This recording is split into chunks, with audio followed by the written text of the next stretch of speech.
It's 5:45 p.m., which means it's time for BCTV's weekly media roundup, 5:45 Live. I'm tonight's host, Roland Boyd, and we're going to do another nippy outdoor edition of 5:45 Live from the Municipal Center steps. Now, it is daytime out, so there hasn't been some crazy nuclear apocalypse to light up the skies. We're pre-recording as the snow continues to fall. We're all going to head out here on BCTV. But thanks for checking in with us here from the steps. We've got an edition where we'll brief you on the new town manager's arrival. He's in the building here and getting set to take the reins for the town of Brattleboro. Plus, we're going to head to Paris for an international update on the bombings. We'll get the latest as the students of Landmark College's broadcast journalism J-term crew will get you the news there. We'll talk plenty of weather. You can see the snow swirling around and much more here on 5:45 Live, so stick with us.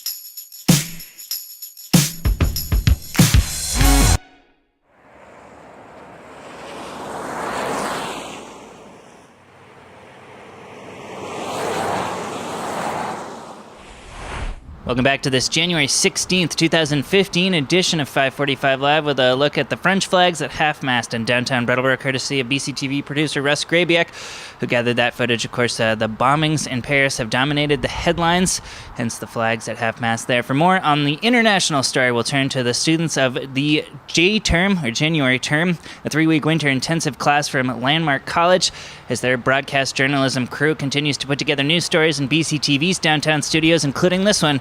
Guys, what's the latest here? In international news, new information is being uncovered about two brothers responsible for the terrorist attacks in Paris last week that left 12 dead. Police officials in France have identified the two suspects. Younger brother Sharif has been on terrorist watch lists since early 2000s, when he was jailed in France for his involvement with recruiting jihadists to fight alongside Al-Qaeda.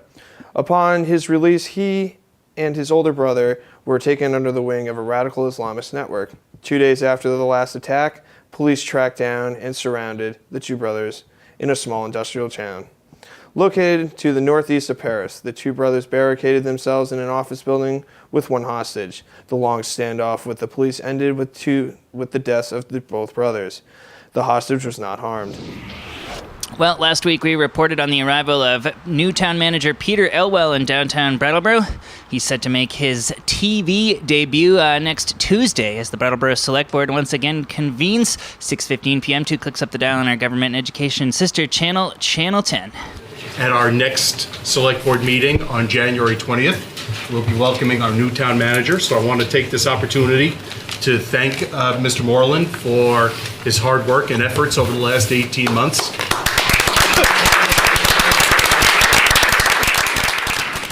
Moving on, Brattleboro Police are among the departments partaking in a new sensitivity seminar. The focus of the seminar, dogs and cats. That's right, it's your pets. And now on October 3rd of 2014, Brattleboro sent 2 officers to the Vermont Police Academy to attend an 8-hour training entitled Problem of Dog-Related Incidents. After successfully completing the training, the officers instructed the rest of the department on the lessons that they learned on how to successfully deal with canines. In addition to in-house training, officers were directed to complete a canine training series sponsored by COPS, Community-Oriented Policing, with a 5-day video series preparing them for safe, non-confrontational outcomes for interactions with dogs while performing their duties. That's just a little bit of that story, courtesy of hardworking BCTV producer James Slavin, who tracked down all that information, courtesy of Brattleboro Police Chief Mike Fitzgerald. All right, time to move on now and talk Marlboro Elementary School, as Vermont legislative newcomers Becca Balin and Emily Long joined Vermont Department of Education Finance Manager Brad James for a special seminar and community forum at the elementary school this past Monday to talk about education financing. Talking about this consolidation plan has gotten to be poison, but the truth is, looking long term, seeing the declining enrollments, it's going to happen. It may not happen here in the way that you imagine it will happen. We may not even know what it will look like, but it's going to have to happen. Taxpayers are ringing my phone off the hook from around the county that it's untenable. People cannot afford to stay in their homes anymore. Now, you can watch that special Marlborough Community School Board meeting, which includes a presentation from Vermont Agency of Education Finance Manager Brad James.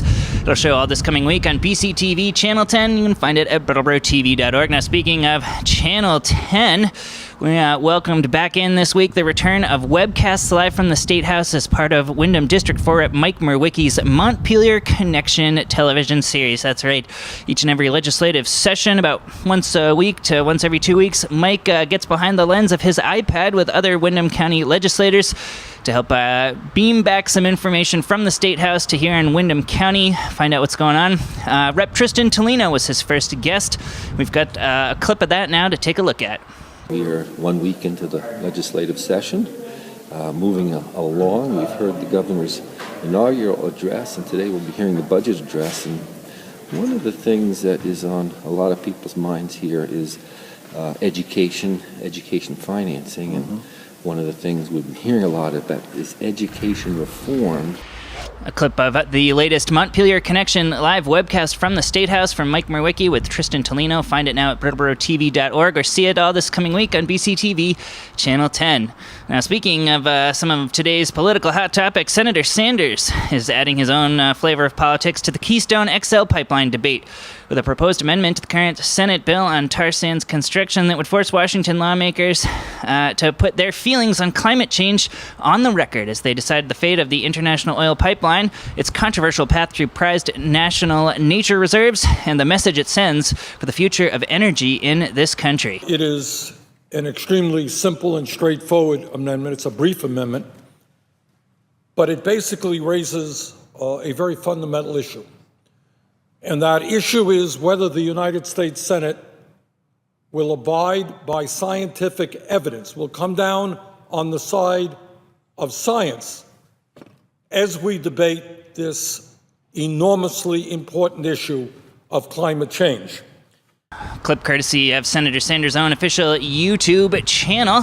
Move on now, just a few things to wrap up as we close out this frigid outdoor daytime edition of 545 Live with a look at some upcoming programs on BCTV. We'll start on Channel 8 with a look at the costumes of Downton Abbey. That's right, fans of the show can find out how the costumes are selected with the new First Wednesday lecture put up by hardworking BCTV volunteer Maria Dominguez, part of the Vermont Humanities Council and Brooks Memorial Library lecture series. Let's take a look at a clip of that now.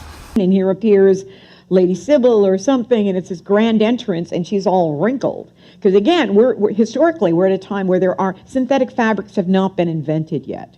There are no synthetic fabrics, so that everything shows a wrinkle. See the costumes of Downton Abbey, a new First Wednesday lecture series with showings this coming week on BCTV Channel 8, including an 8 p.m. Monday showing and a 4:45 p.m. Thursday showing, both on Channel 8.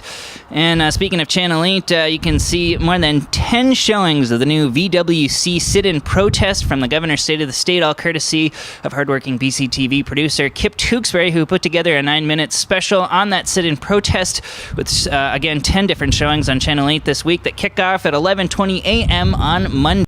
Last Thursday, on January 8th, 2015, 29 people were arrested after sitting in at the Vermont State House, calling on legislators to move forward with a universal, publicly financed healthcare system.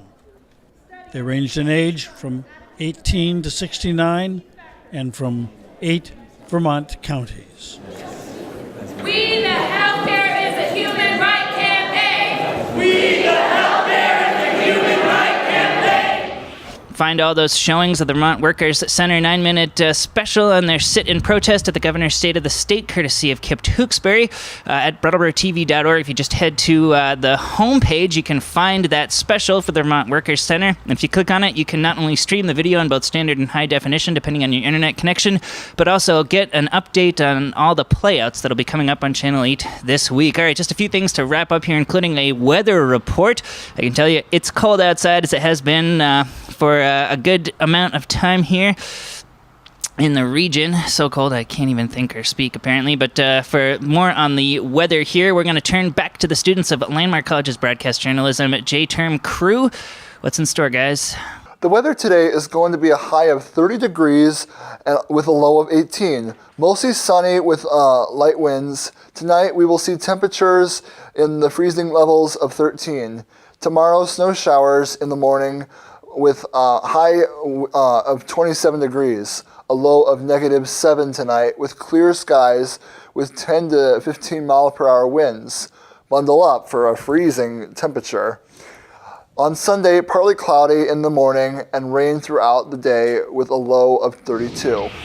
And just a little bit more footage from BCTV producer James Van Slaben of some of the area's work done to help clean up the town after snowstorms with the Department of Public Works crew out and about cleaning it up. Let's take a look at that footage.